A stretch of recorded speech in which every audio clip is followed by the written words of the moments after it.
Well, hello there, folks. Welcome to another episode of the Texas Titans podcast. I am so glad that you are spending this time with me right now. I have got an awesome show for you. I'm so excited because if there's two things I love in this world, it is entrepreneurship and barbecue. And in this episode, I get to talk about both of those things with my brother from another mother, my dear friend Nick Pencis, who is the owner of Stanley's Famous Pit Barbecue. He and Jen have built an incredible business in Tyler, Texas, that is Stanley's Famous Pit Barbecue. And I was so excited to do this interview, and it went even better than I could have imagined because Nick is just such a phenomenal guy. And while I've had a front row seat to their story since the beginning and kind of behind the scenes been one of Nick's biggest champions and biggest encouragers, and have been so proud to watch what he has built that business into, to get to tell his story and bring it to you really meant a lot to me. So I really think you're going to enjoy this one. And I don't care if you like, if you just are just a barbecue enthusiast, or if it's about the small business struggles, you like to hear those stories, you get it all in this one. And just to brag on my boy a little bit, if you don't believe me that Stanley's Famous Pit Barbecue is, if not, in my opinion, it is, but I haven't been to all of them to be fair, but it is, in my opinion, the best barbecue joint in the state of Texas. Well, just ask Texas Monthly, because for two times, Stanley's Famous Pit Barbecue was awarded Best Pork Ribs in Texas. They also have one of the absolute best barbecue sandwiches in the state of Texas, and has been recognized as such.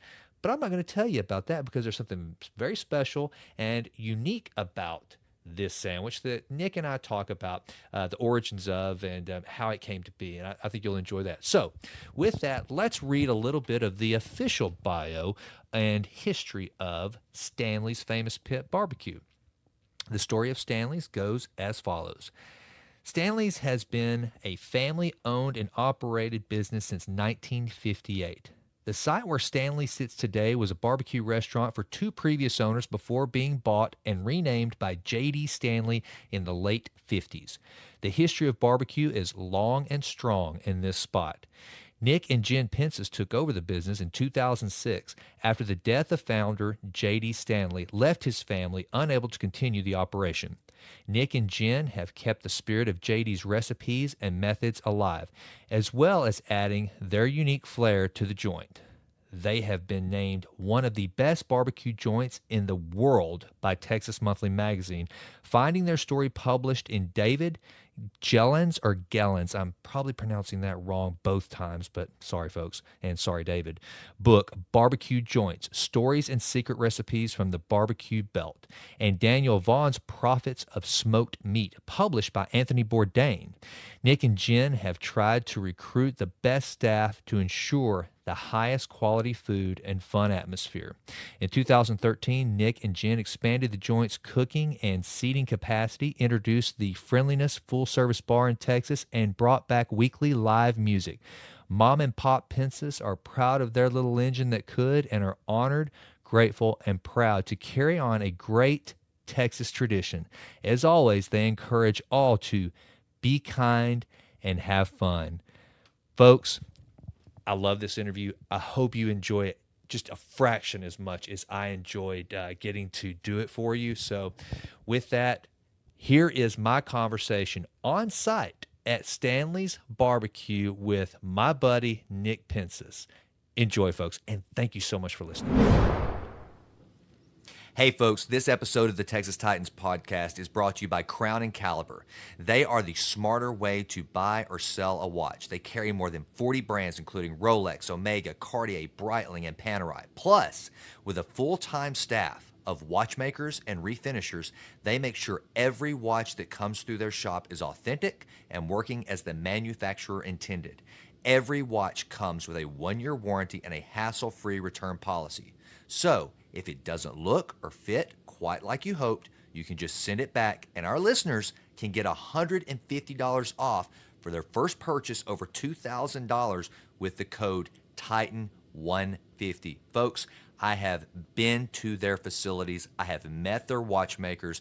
They are top notch. This is a great organization from the founder of the company all the way through. It's a great organization. If you are looking for a premium luxury watch to either buy or sell with a group that you can depend on to treat you right, Crown and Caliber, crownandcaliber.com. Check them out. Nick, what's up, my man? Hello, Mr. Wright. Happy Friday.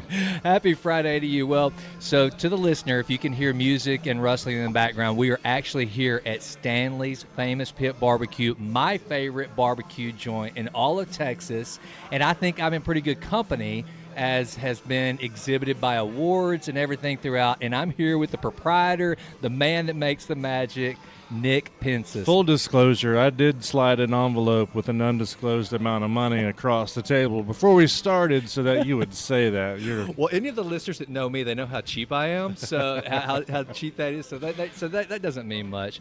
All right, so, man, let's get right into it. So it's funny because we're sitting here, and I'm looking at yet more construction of what literally was a barbecue shack once upon a time. Okay, back when this all started, back whenever you got a hold of it, and it has continued to grow not only in its physical appearance and its physical footprint, but in its popularity and all that. So, but before we get to where we are now, to where literally Stanley's is a landmark, it's a staple, and I know a lot of it was your blood, sweat, and tears and hard work and stress that got it there. Take me back to why barbecue? Where did that passion start? And then let's just kind of work our way into how it became a vocation. So start there. Why barbecue and when? Well, the barbecue aspect of it was not a preconceived idea. It was really all of this was an accident. Really? And, it's turned out really well, and it's been really fun and awesome, but it's almost practically killed Jen and I too. But I knew that my background, my parents were in the biz, and the first jobs I ever got were in restaurants, and all the ones that I ever really enjoyed and was good at were in restaurants. I tried to do other stuff, but this was the thing that just fills my heart, to be able to serve guests and do hospitality. And I was touring in a band for a long time, and I was off the road and back in Tyler trying to really figure out, what am I going to do? Right. And had very little school under my belt, and I didn't think anyone would ever take me seriously to want to be a restaurant guy if I didn't have a degree in business or something. Mm-hmm. And so I was like, all right, well, I'll go to school and learn business and get my degree in business, and maybe go get my MBA. And then I'll try to be a restaurateur. And instead what happened is I met Jen, and then this place fell in my lap as an opportunity to come work and help develop a concept. And tell me how that went down, because because I almost got into business for myself the same way. It was just one of those weird deals that kind of the stars lined up, and I found myself doing something I never really thought I would do. It was almost like an accidental deal as well. So tell me how that all came about and what that looked like. The opportunity was great because because of the challenge of me not knowing about barbecue. Yep. But feeling the energy in this place, and I had been here, a few times and sat on the back stairs, and I just had this vision in my head of what this place could be. It was speaking to me.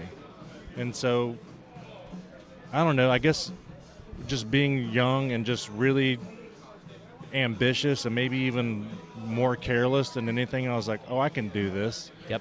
And, I learned a lot being on the road in a band.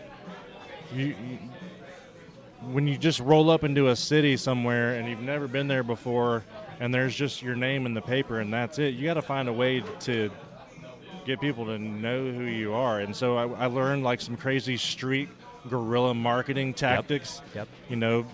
And I just kind of took everything I learned during my career, in music and the restaurant side, and just put it all on the table. And, I was the crux was Jen. We had only known each other a few months, but I'm in school to do this, but now I have this opportunity to do this, and I don't know what to do. Like, do I finish school and then try to find the opportunity again, or do I just take the opportunity and just follow my gut that I do know I can do this? Right. And she's like, well, what makes you feel peaceful? Like, what makes you feel happy and excited? And I was like, school. Later, I hate school. Yep. And I just jumped in, man, and kind of the rest is history. There's so much you said there that, one of the things, see, I took the path like you, but then I had this chip on my shoulder that I was never going to be happy unless I had an MBA. First member of my family to graduate from college, and I went to Stephen F. Austin State University, which I'm very proud of. I love my Lumberjacks, but it's not a marquee school, so I always felt like I would never be completely fulfilled unless I went to a name brand university, got an MBA. It's validation for me. So I went to SMU, and I got my MBA. And one of the things I learned there, Nick, is what you said earlier was so valuable. Is you didn't know what you didn't know, so you didn't suffer from the curse of knowledge.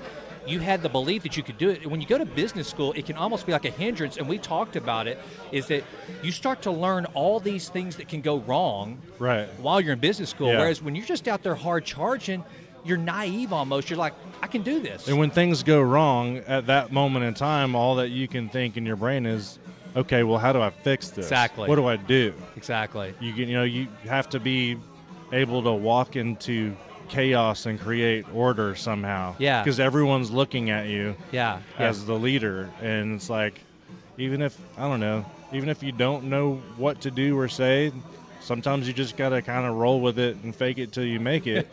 And you make good decisions and you make bad ones. And then just try to remember all that and just keep going.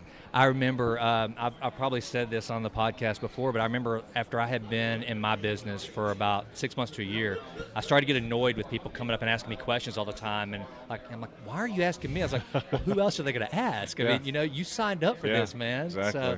So it sounds like you felt, and that's what you do. You just go, I've got to show leadership. And where do you think that comes from? Because you said you grew up in the business. Was that something that was just innate? Was your dad a mentor, having to lead in the hospitality business? Where did that come from? Not directly.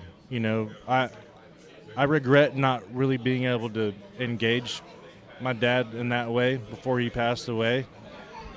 But I think just by virtue of just being around it my whole life, I just kind of absorbed it. Yeah.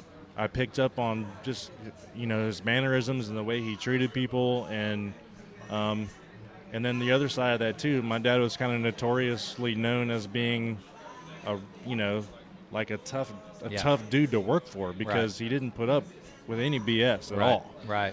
And, I definitely saw that side of him, which I feared and was just like, man, I don't want to piss that guy off. Right. And so I just kind of tried to find the happy medium. But, towards the end of his life, we were doing this Stanley's thing, and he would show up and he would talk to me, and I would be like, yeah, Dad, I know. And he'd be like, do you really? Are you listening? And then he gave me this box of stuff that it was just like, he had clearly spent a lot of time really like putting it together to be like, okay, operations. This is the blood and guts of operations. Wow.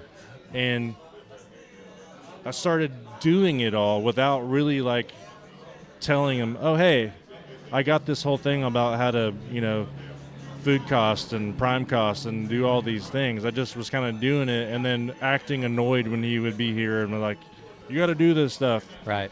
So it was really cool. So I did get to learn a lot from him. Yeah. In a way, just that worked for us, I guess, because there's no way it would have worked to have him like here while I was actually doing it. Yeah. This would have been right. So I don't know, man. That was one way I kind of took it all in. And then, I don't know, I think the rest is just rolling just kind of with your heart and soul. I mean, hospitality is about a pretty simple thing. You're taking care of folks. And so that part was easy. Right. I just, look, we got to make good food. And when they walk in here, we got to be grateful. They're coming in this door. Right. And when they leave this door, I want them to continue to be grateful. And then I want them to call their best friend and be like, dude, have you been to this barbecue joint? It's crazy down here. Yeah. And then that guy shows up and then does the same thing. And so I don't know, man. That's just kind of where it all comes from. It just snowballed. Well, okay, so what year was it that you start doing kind of the apprenticeship, I guess, for lack of a better word, to where you start learning the business and start deciding, okay, I'm going to eventually take this. How long ago was that? I came to work for this company in June of 2005. Okay. And Jen and I became partners in May of 2006. Okay. And how old are you at this time, Nick? Because we're close to the same age. I think you're a little younger than I am. I was 29. Wow, okay.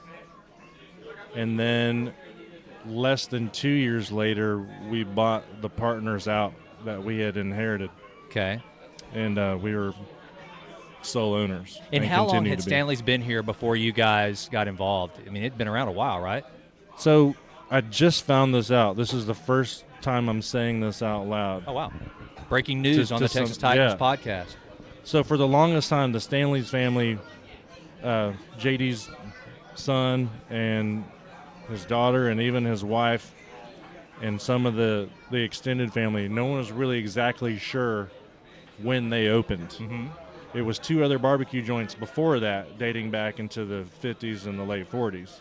But no one actually knew when the Stanley's neon was lit. Right. And everyone, the best guess was that it was 1959. Wow.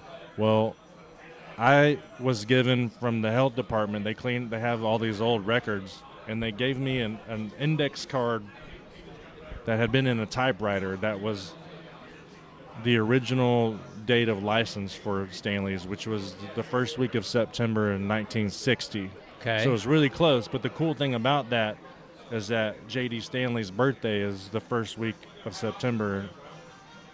So next year will be our 60-year anniversary.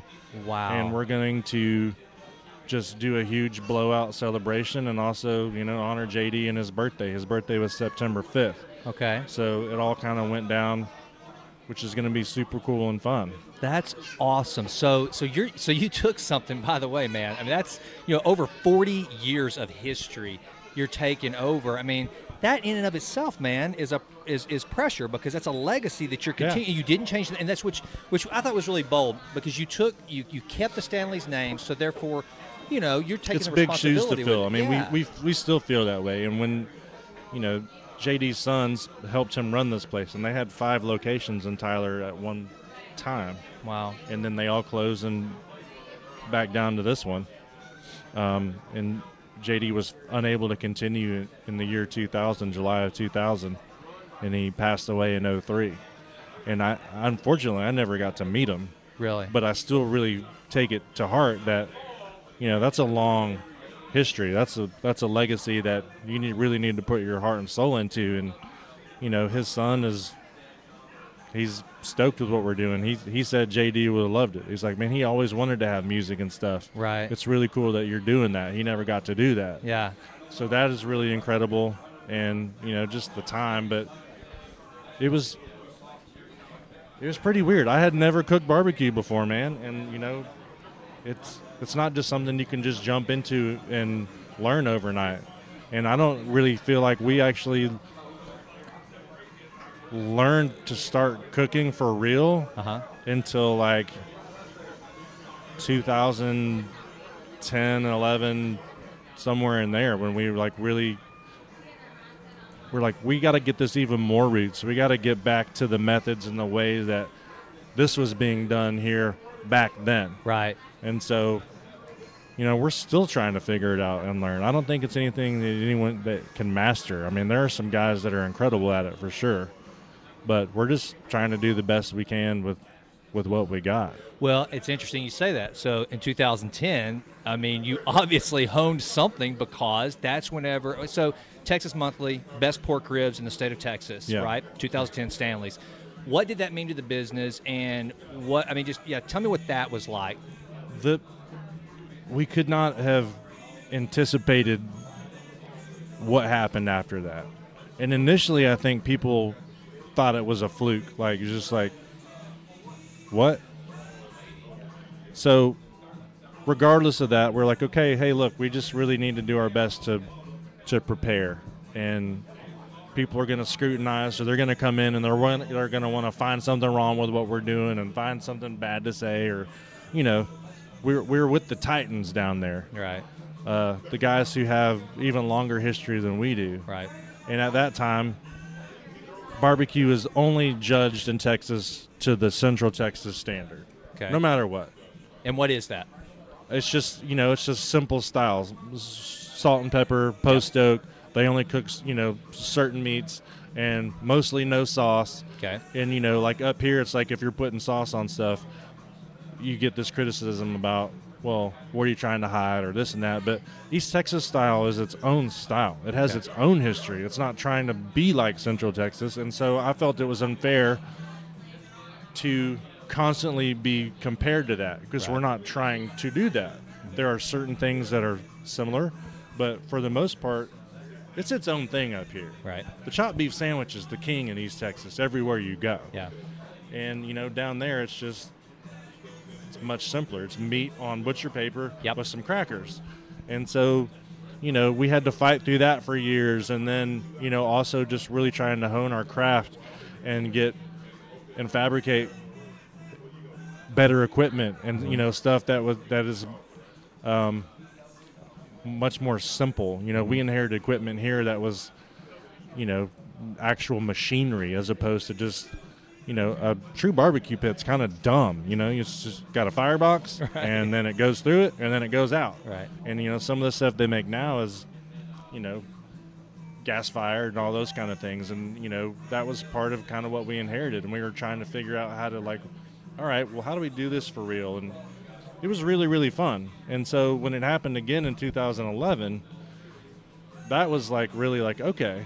And I think people started to really kind of take it seriously and come and see us. And we sure took it seriously. I mean, I literally got home, and Jen, who is, you know, always the unsung hero of this whole thing, the first thing she said to me, she's like, "You're going to need another pit, babe."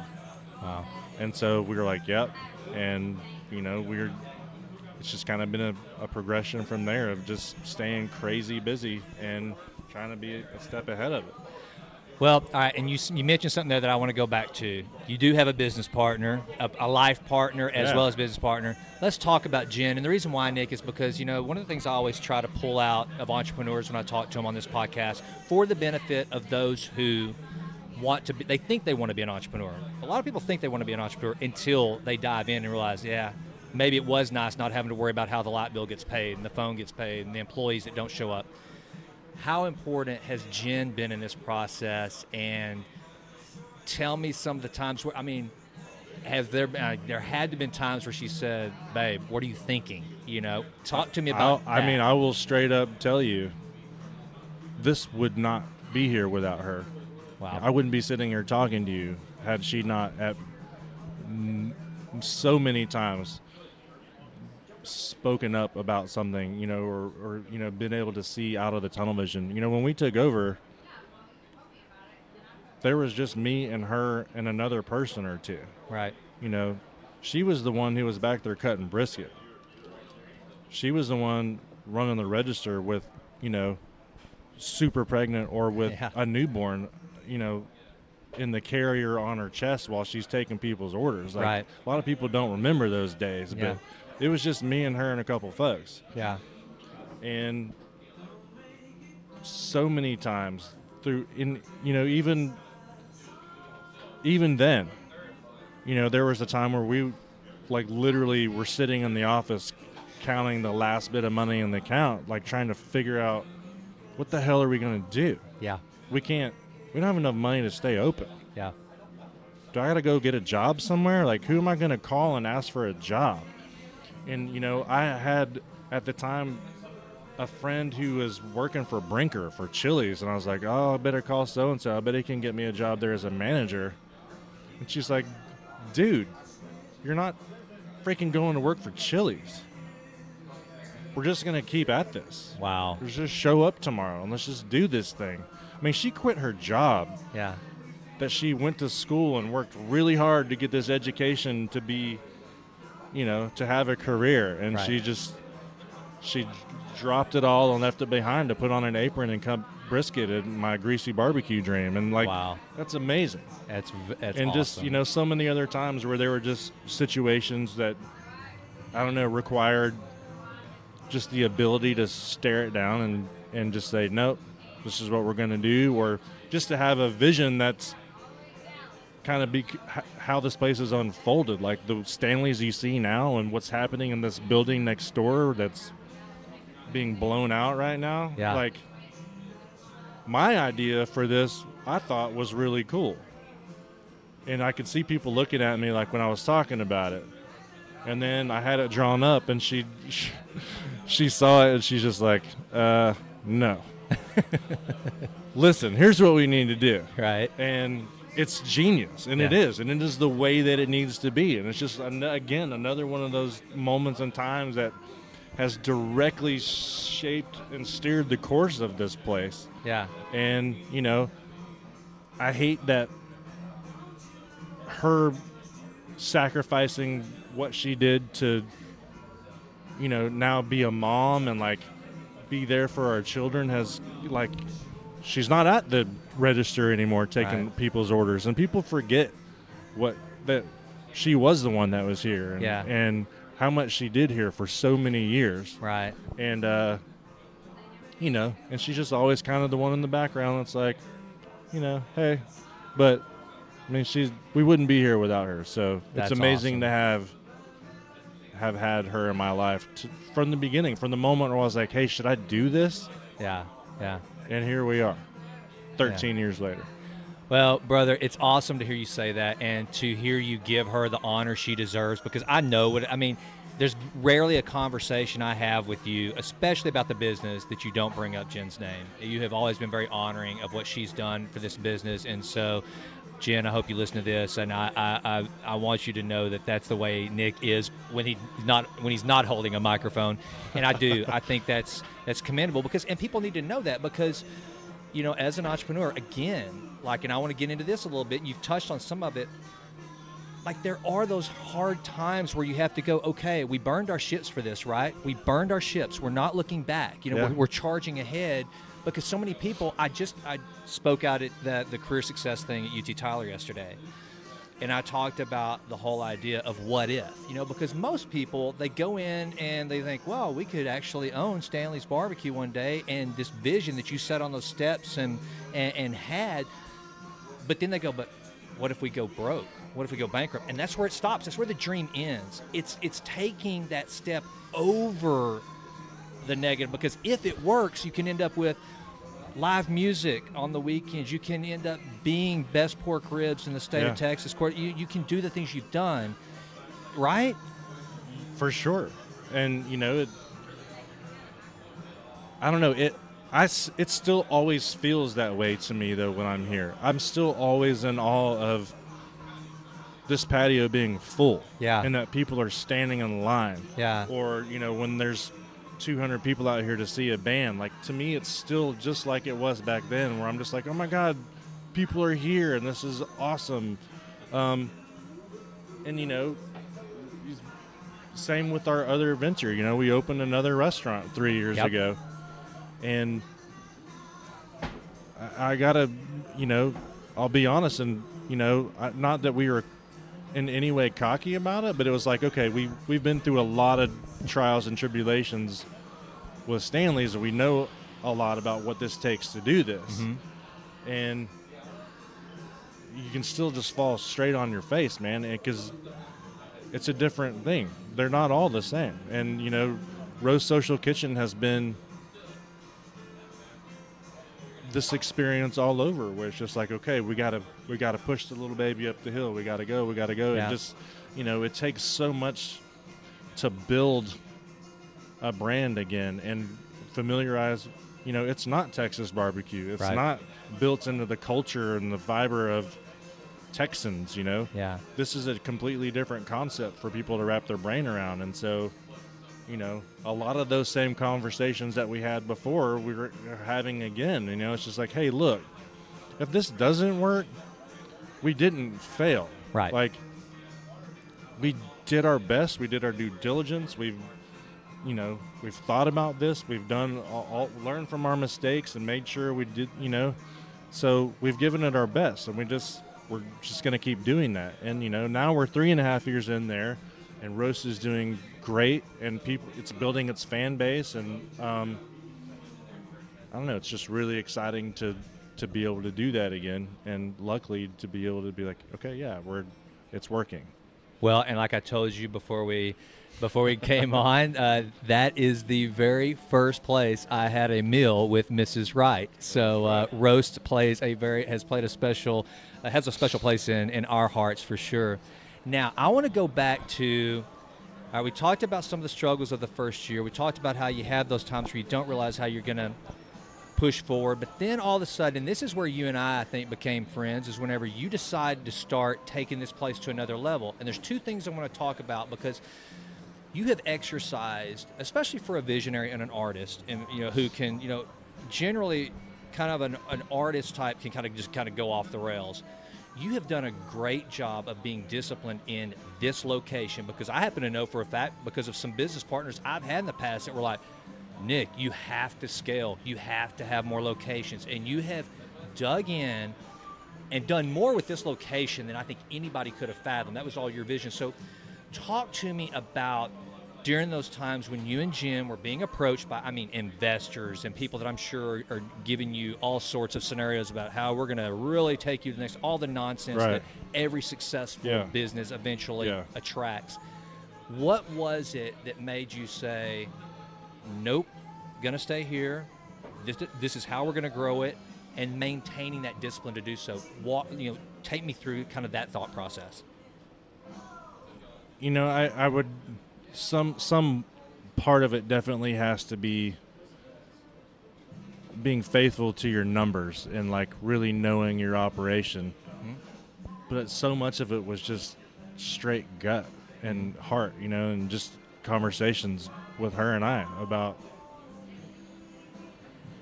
just what does it mean, right. What does it mean? And honestly, what a lot of it came down to was, hey, look, we're making it, like on the sense of, all right, we're meeting our obligations, we're paying the bills, paying the mortgage, we're starting a family together. And it was just conversations about, hey, yes, this is important, but this thing's not going to be the thing that just rules our life. Like, we want to have a family, and I want to be there for my kids. And it was like, well, what does this mean for the family? Yeah. If there's this other location that's across town or in Dallas or, any of the many places where it's definitely proposed, I just really tried to put myself in my head about what does that feel like? Yeah. If there's a problem there or, this and that. And it just always came down to that conversation in the office I told you about earlier, where we're like, we don't have enough money to keep doing this. Mm-hmm. We're going to have to close. Yeah. And then saying, nope, we're not going to close. Yeah. We're going to keep doing this. We're going to find a way to make this work. And it's just like, I can't, in that moment, no matter how good of a carrot's getting dangled in front of my face, imagine letting someone come in here and try to like take a piece of that away from me. Right. Because we worked our ass off for that. Absolutely. And built it. And it's just like, okay, how do we continue to do this for ourselves? Yeah. And it was just by taking it slow, and finding someone, to believe in us enough to say, here's our idea, here's what we want to do. Can you lend us some money? Yeah. And a lot of people thought we were crazy, but it's turned out okay. And I feel like this location is awesome. It is quirky as all get out. Yep. But, we're doing what we can to try to fix some of those things, make the experience better. I don't want to necessarily be bigger. Right. I just want to improve the experience that you have when you're here because of our limitations. And, I think the limitations, honestly, as much people like kind of grumble about, it's the part that they also love about it. It's part of it. Because it's just, this place is messed up. Yeah. But it's also fun and cool and funky and quirky and greasy and old, and, you know, it's got history, and that means a lot. Absolutely. So, Well, and I want to pause there just to tell the listeners, because, you know, there are some folks that aren't in Tyler that are all over, but find their way to East Texas. And if 525 South Beckham Avenue. there you go, man. So come in, and let me tell you something. I don't care how long the line looks. I don't care how bad the parking looks. We move it quick. You do. I mean, and I'm not just saying that because I'm a fan. I mean, literally, it's very efficient, and so don't. It's worth the trip, and just trust me. Thanks, you will find a Jason. place to park. You will get served quickly, and you will be so glad that you came to Stanley's Barbecue. So for anybody out there, We're adding more parking. Well, That's one of the other things that's happening. There Like you go. good parking. yeah, It's a few steps away. It's Yeah. not. We don't have a parking lot, but we're going to be creating one. right. And I don't know. I think most people, if you really think about it, you'd be walking further from your car to get to the door at the grocery store Yeah. than where you'd have to park here to make Yeah. it in. So Right. I don't know. It's just funny because Yeah. you hear it all the time. Man, you guys got to expand, dude. You guys got to get bigger. You need more parking. And then we're making the effort to do that. And then you hear people, I guess you read people, social media comments. Expansion's the kiss of death. You know, it's just like, come on. What do you really want from me? You just want to be negative, I guess. Well, don't you love the armchair quarterbacks that what you just said? They have not sat down No, with Jen Jason, and I had do those not. conversations. I do not love them. Hey man, I've been a I part just- of some of those with you. I'm always on your True, side, brother. no. I'll get in the trenches with you. You do, and I appreciate that because you're just a great human being, and you know, and one of the best things you said to me when I was down in the ditches one time about, you know, feeling all angsted out about what people had to say or what they think they know about me and Jen in this place, and you're like, dude, whatever. If we can't sit down and have a plate of barbecue with somebody, then we're screwed. Absolutely. And you know, that's the main thing about this place is it is for everybody. And Absolutely. we maintain that and always have. We don't wear any of our beliefs about anything on our sleeve here. This alienate no one. That's what Have we fun and always be say. kind. Be kind, have fun. There you go. You know, I love sitting out here and seeing surgeons sitting next to some hipsters who are sitting next to an older couple, sitting next to a family with little kids. You know, like everybody is out here hanging out, having barbecue, sweating, Yep. or freezing, depending on you know, the time of the year. And that's just how it needs to be, and that's all that I'm going to espouse about it. Is like Stanley's just for everybody. Yeah. Just come in here, leave it out there. Let's just hang out, be cool, and And there's no better place to do it, man. I appreciate that, It's man. awesome. All right, now I want to hear a barbecue story. I want to Okay. hear a barbecue sandwich story. The Mother Clucker. okay. The legendary Mother Clucker, because again, that's where another accolade comes. Yeah. I don't know if you know, I'm a brother-in-law man, you know, Yep. and just so you that's guys the first thing I ever had here. so you guys know, the brother-in-law is chopped brisket. It's filleted sausage with a piece of cheese Yeah. on top, which is kind of a surprise, but it's phenomenal. Trust me, on a wonderfully buttered, toasted bun that, man, and I plan to consume one the minute that I push stop on this podcast recording, because it's been a while since I've had one. But the Mother Clucker comes along, Yeah. a chicken sandwich. I Yeah. mean, and by the way, a thigh, not a breast. Yeah, man. And gotta, becomes it's the gotta best be dark barbecue meat. sandwich Gotta in be dark Texas. meat. So talk to me about that. All right, so I had known this guy named Jordan Jackson for a while, and Jordan was a chef. But at the time when I met Jordan, he was actually playing guitar in a band that, and they would come here and eat when they were passing through town or whatever. But he always mentioned, he's like, yeah, dude, I went to culinary school and I'm going to be a chef. And well, Jordan's from Longview, and he ended up doing that, and he was a chef. And I was like, hey, I got a crazy idea, Jordan. I want to put a chef on my staff because we want to start being able to, if we're going to be open for dinner, I want to like do some cool entree specials that incorporate cooking with fire but I'm not culinarily talented enough to be creative. So what if you come over and help us out and we start doing some crazy stuff at dinner and blah, blah, blah. And he's like, yeah, that'd be awesome.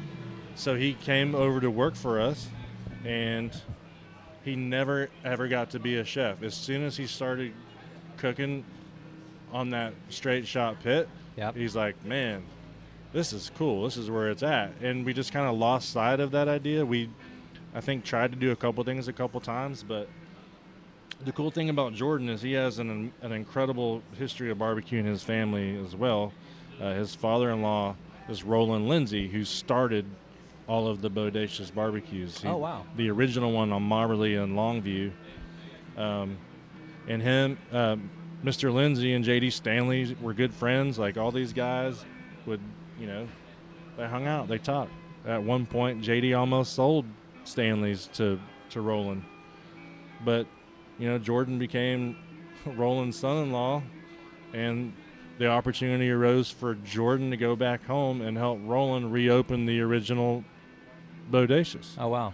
Which is super cool, because now Jordan is renowned as one of the best pit masters in the state of Texas. Yeah. I think Texas Monthly had him number 4 on the last 50 best list. Wow. But Jordan is the one who's pretty much responsible for the Mother Clucker as we know it. I said, dude, we need to make a crazy chicken sandwich because these smoked thighs are so good. We were using them for a catering or something one time, and, you know, they just don't dry out as much as a chicken breast. And I think I came up with the name, and I just said, we're going to do this thing. And then Pitmaster Shaw had the chicken rub that he made, and it was this cool 3-way collaboration. Jordan made the sauce and kind of did the whole presentation of how it goes together. Yeah. And I just never forget the day we ran it as a special, and it just never wasn't a special ever again. Right. It stayed on the menu, and we sold a bunch of those things, man. Oh, well, I mean, it's crazy when I tell people that, okay, you realize that the best barbecue sandwich in the state of Texas, now, besides the brother-in-law, is a chicken sandwich. You know, but there's the Shrove people, too. Oh, yeah. Because the Shrove is the OG. The Shrove was actually here as the original combo sandwich before it was Stanley's. Really? When it was Watson's Barbecue, Mr. Watson invented the Shroves, but Mr. Stanley invented the brother-in-law it was the brother-in-law to the Shrove, literally, right. like, in terms of, you know, someone wanted a different option, and he's like, all right, we'll do this, and that'll just be the Shrove's brother-in-law. Really? And the name stuck, and it wasn't even on the menu forever. I did not know that. Like, it was one of those things you just had to know. Yeah. And then the couple that bought it from the Stanley family before Jen and I came on, there's this lady that worked here for more than 30 years, Frances Dwyer. One of the old timers came in and ordered the brother-in-law, and they're like, what is that? And she had to tell them what it was, and they ended up putting it on the menu. And you can get the deluxe with the jalapeno loaf, which Man, is I'm old school. I like it just on a regular bun. But, you know, there's nothing wrong with putting it on that jalapeno it's cheese so good. sourdough. I mean, I'm the same way. I generally just go Jumbo Brother, by the way, too. Of course, I've eaten more regular ones now because the Jumbo Brother law, you won't have to eat for a week. It is a monster sandwich, man. But it's so good. It is so good. All right, so tell me about the barbecue community, because I know that you and Franklin and Aaron Franklin and Austin are y'all become friends, and just it seems like it's a friendly competition. It's almost like just a true family type deal around the state. Talk to me about. I mean, the I culture. feel like that most of the guys that I know and have gotten to know are all very open and very cool and very brotherly. There are certainly people I've run into who are not. Yeah. Really cocky, and they're like, when they say that they're the best, they really think and mean that they're the best, and, you know, that's just weird. Yeah. Because barbecue is really hard, and I think we can all be really good at it, but we also all really know the challenges. We have great days, and there's some days that are not as good, and some days are bad. We don't make the animals. We just do the best we can with what we got. Right. But I think everyone's really forthcoming about we all have the same problems, and there's nothing better in being an entrepreneur, whether you're a barbecue one or otherwise, of talking to other ones about your problems. Yeah. Hey man, I have an issue with this. What did you do? Or, how did you overcome this? Or, oh my God, what do you think about, just whatever. We all vent about it and we all chat about it. And, whether it's, been Aaron Franklin or, Wayne Miller, who's been a huge mentor to me. Yeah.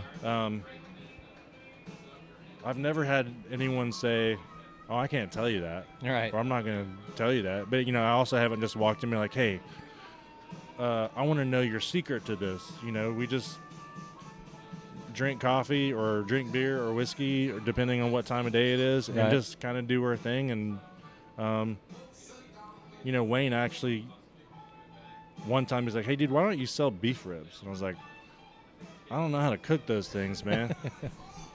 And, I'm certainly not going to try around you. The dude is well known. He's the king of the beef rib. The family tree of barbecue goes back 3 generations to his grandfather, Louis Miller. Yeah. He's like, I'm going to teach you. We're going to do this. Pull your trailer pit down here. Come down for the weekend. And I'm going to get you dialed in on some beef ribs. And I don't know why, he wanted to do that. But it was super cool. I think more than anything, it's just, I don't know, we just hang out and we just talk. Yeah. And it's just cool to spend time and certainly learn a new skill. Yeah. And, we do them now on the weekends, but that was an amazing thing to get to learn from literally like the master. Yeah, yeah. Well, how cool. And the thing is, too, that's so cool about it for me, I'm a 5th generation Texan. So, and barbecue is such an important piece of the Texas culture, Texas barbecue. So seriously, that's kind of why I broached the subject of you guys as kind of like a family, because y'all are a part of a true Texas tradition. And so kind of that brotherhood you have, it seems like it'd be so cool to be a part of. It is. It's fun. We have a good time. It's unfortunate a lot of the events that we get to do together, though, we don't really get to hang out much. Right. Because we're all busy cooking and cutting, and then when it's over, it's like, all right, well, hey, you got to drive back 8 hours to Amarillo, and you got to go this way, and we got 5 hours, and so, but we do all try to make time because it's just fun. Right. They're great people, and it's a cool thing that we all do, and I think we're all just still grateful and just kind of freaking out that people are so into it. Yeah. You know what I mean? Yeah. Oh, yeah. Barbecue has become a sensation nationwide, worldwide. Yeah. In the last, I don't know, probably since 2013 or so. Yeah. And we're all just like, heck yeah. Yeah. Ride the wave while we can. And dude, there are so many amazing barbecue joints, trailers opening up right now. Like, if you don't stay on your stuff and do your thing, someone right behind you is going to come in and go straight to the top. Yeah. And so you can't sleep. Well, let me tell you something. This is what barbecue has meant to my family. So, first of all, when I was growing up, my dad, he could weld, and so he would make his own smokers. And they were like the Lifetime smokers. They weren't Lifetimes, and I actually have a Lifetime because, and here's why. So, my dad had this idea that when we all grew up, he was going to make us a smoker as a wedding gift from him. However, he got macular degeneration, and he lost his central vision. So, my oldest brother was the only one that actually got a smoker built by Dad. I got my grandfather's Lifetime smoker, and Ryan, my younger brother, I think he got one of Dad's that he had built years ago. But there were literally always, like, we have a little shack at the back of the farm that, literally, we call it the getaway house, but that's using the term house very loosely. Yeah. It's a shack, but there is a smoker back there. You're not going to have a Wright household of any stature without a smoker. And so I grew up around it and figuring, my dad, trying things like, putting Coca-Cola on to keep it marinated, keep it basted or whatever. That's or part of the fun. Or tea. That's the fun. Is coming up with your own thing. Yeah, like standing on your left foot while you rub it, and like, who knows? Right. That's an amazing part of all of it. Why I think why people love it so much, because they have all their little things they incorporate. Right. The smoker, the shack, the rub, Yeah. all of that. So, all right. Now, and I don't want you to, if you don't want to answer this, because again, it is a brotherhood, but there's listeners out there. A lot of people love barbecue, and it's the world in which you live. So, if there's a non-Texan listening or someone in Texas that loves barbecue, and they're going to do a road trip, and they're going to do a barbecue tour, where are the stops that they have to make? I mean, I think it depends a lot on where you're going. Okay. Like I said, there's so many good ones now, and I think you're going to be hard-pressed to not find one. Right. There's so many lists and things. I don't know, man. I think that's part of the fun, too. I think part of the fun about searching for barbecue is trying to find that place that nobody knows about. Right. And so you end up going into places that are just off some crazy country road, looking for that gem. Yeah. And I think that's part of the fun. And I don't know, man. I can't really curate that trip because there's a bunch of good ones. I think it just depends on, where are you and how much time do you have? Right. The internet can guide you probably faithfully, especially like Daniel Vaughn, who is known as the know-all of Texas barbecue. He's the editor for the barbecue editor for Texas Monthly Magazine, and he wrote a couple books, taking those trips and driving thousands and thousands of miles, and he still blogs and tweets. And I mean, he's probably the guy that is most asked about barbecue anywhere in the world now. Yeah. He's just become he just knows. That's that guy. I would say go to Daniel Vaughn's blog or, his Twitter feed or wherever, and you can find his lists. He's compiled. All right, I'm going to make this one easier for you. Okay. Coming to Stanley's, what must people try that they I know I've got my picks. I think everybody needs to have a mother clucker. I think you need to even try the pork tacos. I think you need to have, obviously, a brother-in-law, but what are your, if you were sitting down and you started to know this menu as just a consumer, what are you always going to have? Well, I mean, I think if you're sticking with the traditional, you're getting sliced fatty brisket. Oh, yeah. And you're getting some baby back ribs. The ribs are And you're going to get the sausage that we make and some smoked turkey. Yeah. And that's going to come with some white bread and some pickles and some side dishes. But I think if you're coming in here in a group, I just always suggest get a half rack of ribs for the middle. Everyone get a couple buns, and then get a couple different sandwiches or whatever, and have them cut them all in half and just share. Yeah. I just like to eat that way anyway. Yeah. When me and Jen go on a trip or go somewhere, we always order way too much food, but it's just because I'm just eager to try and see what's out there. And so we always share our meals. It's a great thing to talk about. Yep. It's just a great thing to experience together. And that's how I think you should do it here. It's just get some stuff, share it, figure out what you love, come back, try the stuff again that you didn't get to try that time. I like it. All right, so as we kind of wrap it up here, I want to do a couple more of just like having gone through the entrepreneur's journey the way you have. For somebody that's out there right now that's thinking about starting a business, or they're in that daunting first year or even second year where you're like, what am I doing? Did I make the right move? What do you tell them to keep pushing forward? What is your advice to that individual? It's real easy to be like, yeah, man, just keep going. Just keep going. It's really easy to say that. And I think that there's help out there, and that's the part that I think is important, is when you don't know something, there's someone else out there that can help you. And whether it's someone else who has the same kind of business, or probably other than, our savior was the Small Business Development Center, which is free help for a small business owner. Yeah. We met the director here, Don Proudfoot. Don Proudfoot, yep. And went in and just sat down in front of him and just, pretty sure we cried a little bit and just looked totally freaked out. And Don was like, hey, I get it where you guys are at, but we're going to get out of it. Yeah. And he just started giving us homework. Do this. Bring this back to me next week.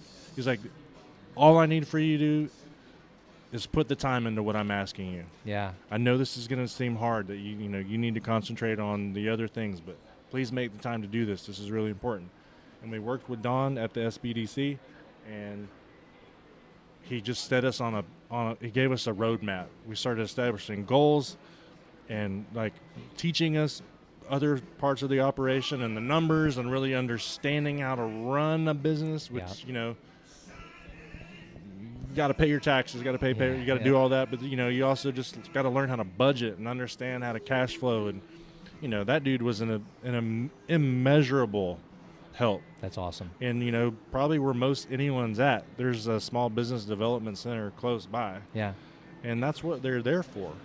And, you can get more in depth later on. I was like, I don't know enough about this still. And I want to do this thing where we expanded to open for dinner and like got into this whole new territory of, like tripling our staff and doing all this. And I hired a restaurant consultant and I was like, hey man, I need help with this. I want to make sure we're doing this the right way. Yeah.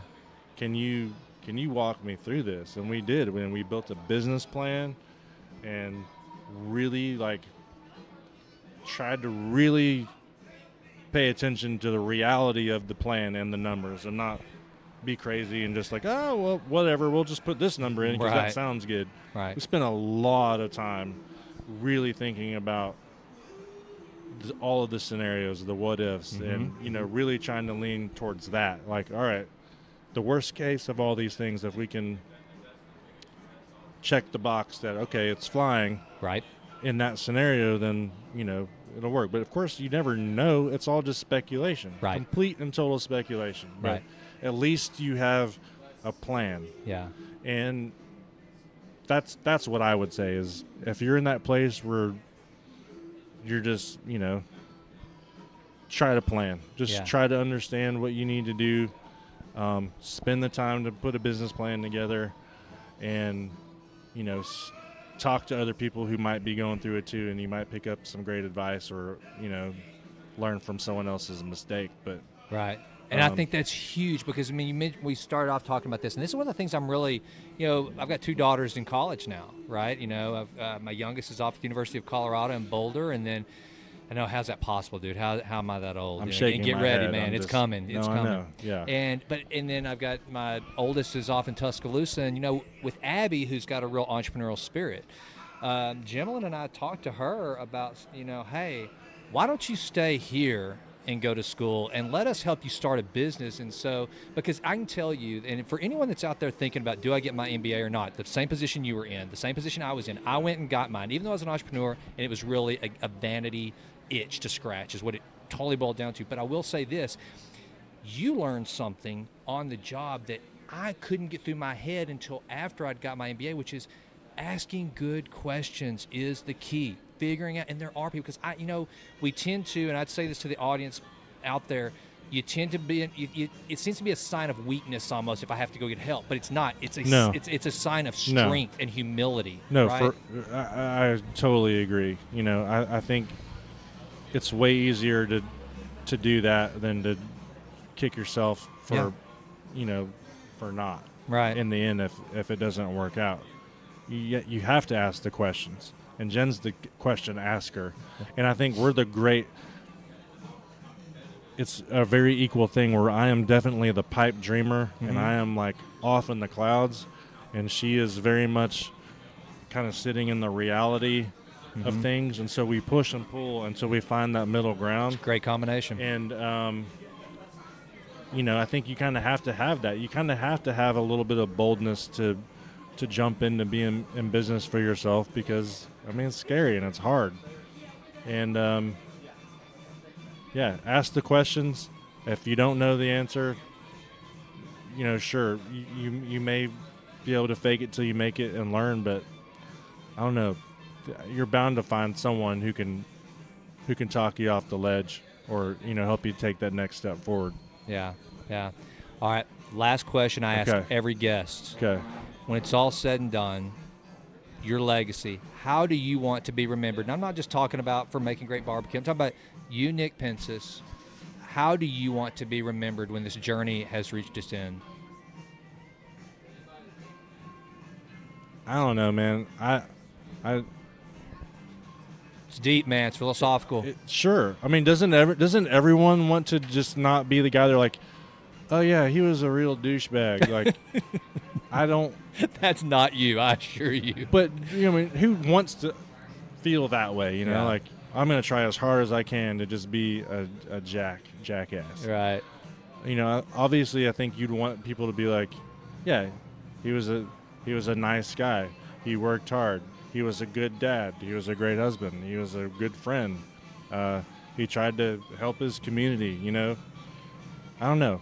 That's just something I've never thought about. Yeah. I just kind of in my micro universe of trying to just do what I can on a daily basis to kind of do all of those things. Yeah. If that makes sense. Absolutely.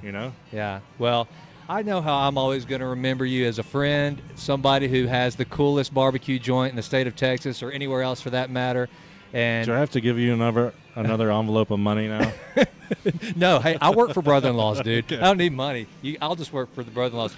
Nick, this has been amazing, man. I can't tell you how much I appreciate you taking the time, brother. It's good to see your face, man. Well, likewise, brother. All right. Thanks for listening to me blab. I enjoyed it. Thanks, man. Hey, folks, I hope you enjoyed this episode of the Texas Titans podcast. Before you go, I wanted to let you know where you can find us out there on the interwebs. You can go to show notes as well as listen to all the past episodes and look for upcoming shows at textitans.blog. Also, that has all the different formats that you can listen to the show on if you go there. So textitans.blog. You can also go to jasonwrightnow.com.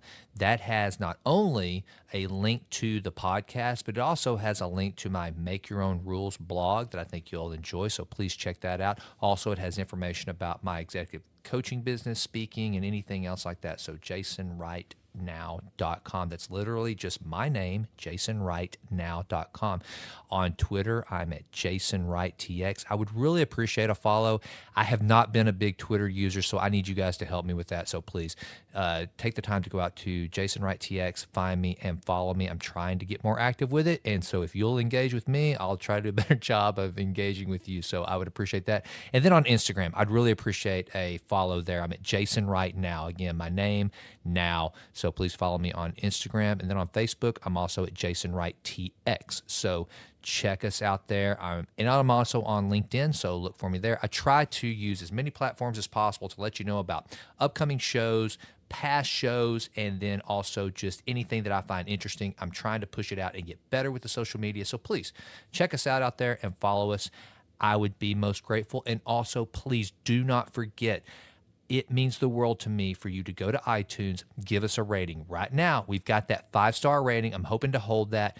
Please, please, please. The comments that people are writing are so very kind. Thank you so much. It means the world to me. And that's how we keep moving up in the ranks. And right now, we're crushing it with downloads. The show has really had incredible feedback thanks to you guys. So I'm grateful. Please keep that momentum going by giving us a review on iTunes. Thanks so much and have a great day. And as always, I could not be more grateful for you listening. Thanks.